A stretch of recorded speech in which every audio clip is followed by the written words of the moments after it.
mensahe ang kailangan marinig ng mga Aquarius sa period na to. Pwedeng nangyari na itong magiging reading natin or mangyayari pa lang. Kung hindi man para sa inyo itong magiging reading natin, edi baka para sa someone na malapit sa inyo o sa someone na kakilala nyo mismo. Baka may lumabas na gender mamaya, gawin nyo na lang energy. Masculine at feminine energy. Pwede rin naman na huwag nyo nang pansinin ang gender. Hindi ko masasabi kung anong magiging reading ko, positive ba o negative. Depende. Depende sa kung anong mapipick up kong energy. Walang masama kung papanoorin ang sun, moon at rising sign. Kasi baka alin man sa mga yan ay mag-resonate na sa sitwasyon nyo. So meron tayo ditong hawk spirit, communication, paying attention, winged ones, wise ones, angelic help, miraculously. Ito rose. Ito ano nga ba yan? Hands.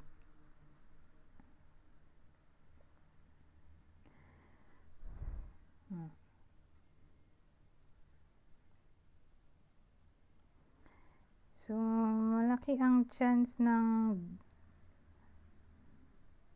dito, may nagkakagusto dito more like friend, ka-workmate, magkakadevelopan sila yun yung miracle, magkakadevelopan. Kaya pay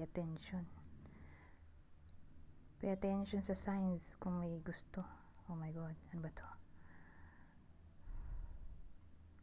Friend to or ka-workmate, anyone na laging nakikita,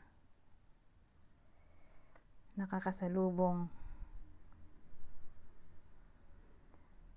o baka kapitbahay, depende, basta laging nakikita nakakasalubong, nakakasalumuha, mukhang may gusto.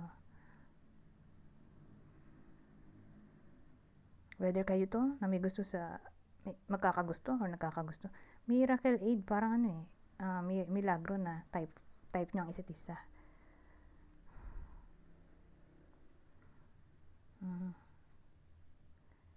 So para malaman nyo kung type nyo ang isa't isa, ay pay attention sa signs.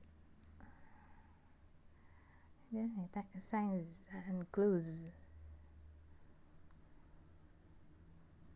Or pwedeng wala kayong idea. Spirit communication, magiging intuition to.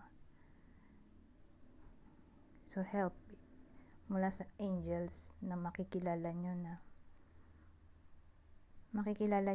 na may nagkakagusto sa inyo. Parang intuition ganun mababibe nyo na may taong may crush sa inyo. Teka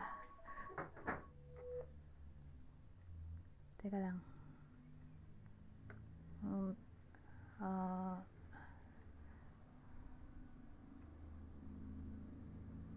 Nag-alarm yung ko, cellphone. Gawa nung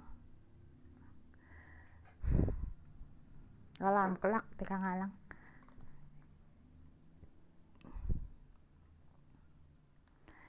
Ayan. Anyways. Ayan.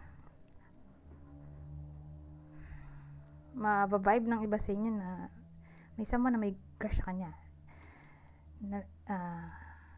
Ang clue ay someone na lagi nilang nakikita, nakakasalumuha o gano'n. O nakakausap.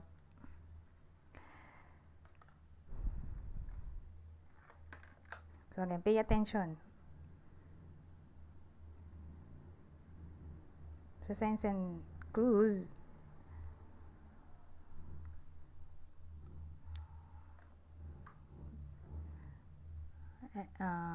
Ano pa ba?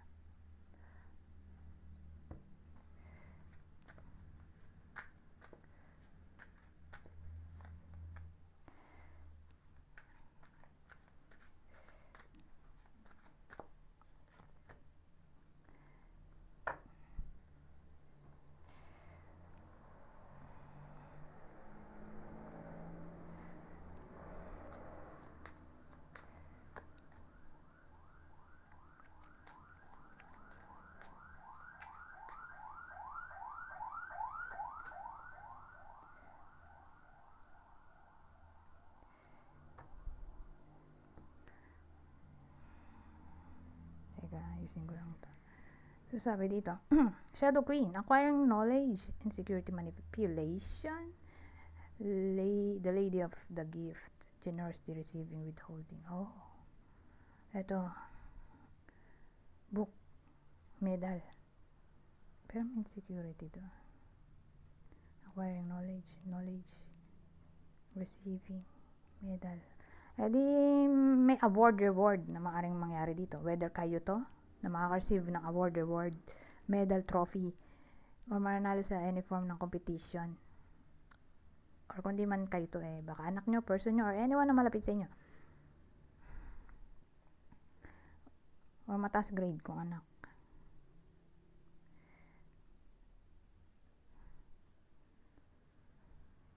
Mataas grade niya dito.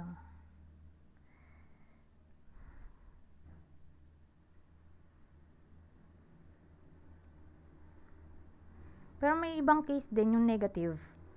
Although positive yung mga sinabi ko kanina, may negative May negative din kasi gagawa nun insecurity, manipulation. So kung makareceive man kayo ng award, reward, victory, success, award, reward, recognition, fame,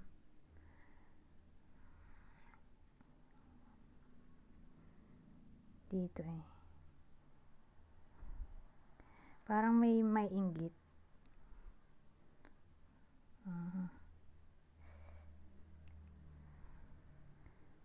May maiinggit. Kasi tawag dito, dahil sa knowledge, ang king galing, talent, skills, mare-recognize nga mare-recognize yon. At yun yung dadala sa inyo sa tagumpay.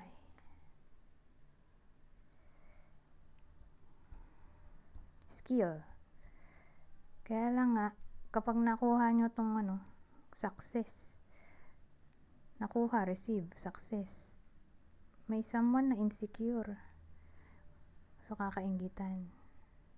Doon papasok yung basher, hater.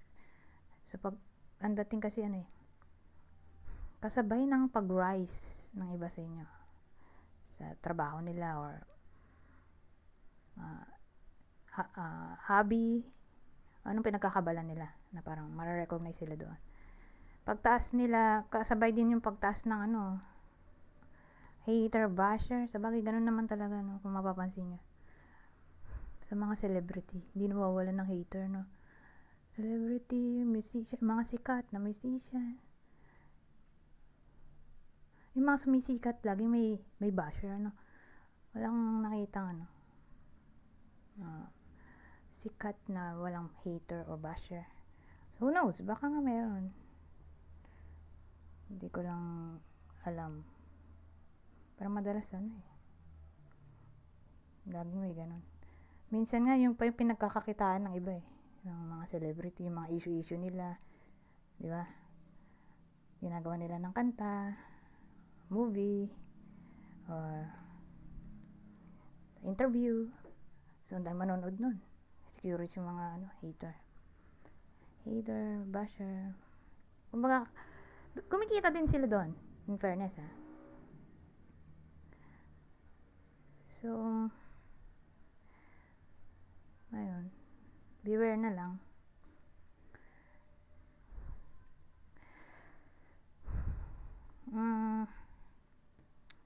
Ano pa ba? Maisip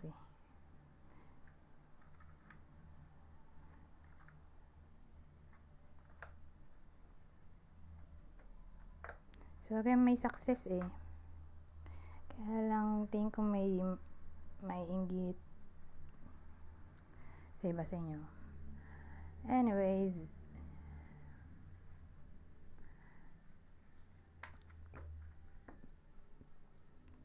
babasahin ko na lang tong part na to. Kunin nyo lang yung mensahe na sa tingin nyo ay fit sa sitwasyon nyo. General advice at prediction na to sa period na to.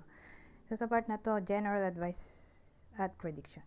Ito, advice lang talaga tungkol sa relasyon. Ito, general advice sa kung ano-ano.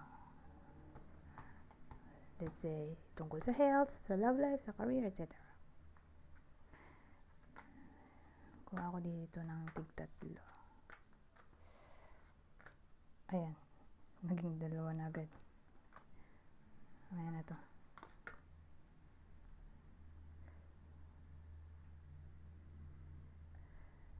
So, dito, sabi, ito, speak your mind to solve your problems. Ito naman.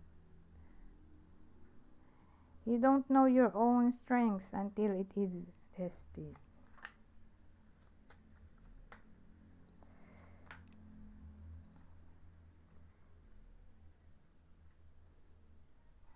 Ito, express your creativity with compassionate emotion. Saan yung isa? Yung isa pang deck. Ito.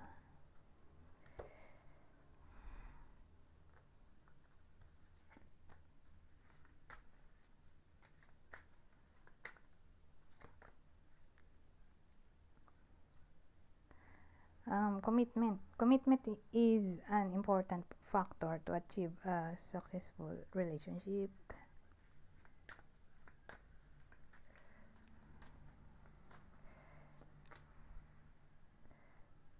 So, dito naman.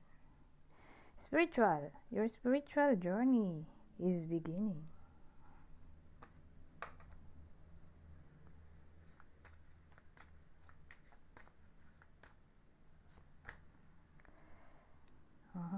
So, dito, sabi, let go. Sometimes it's best to let go and let the universe work things out in divine timing. Anyways, hanggang dito na lang. Goodbye for now.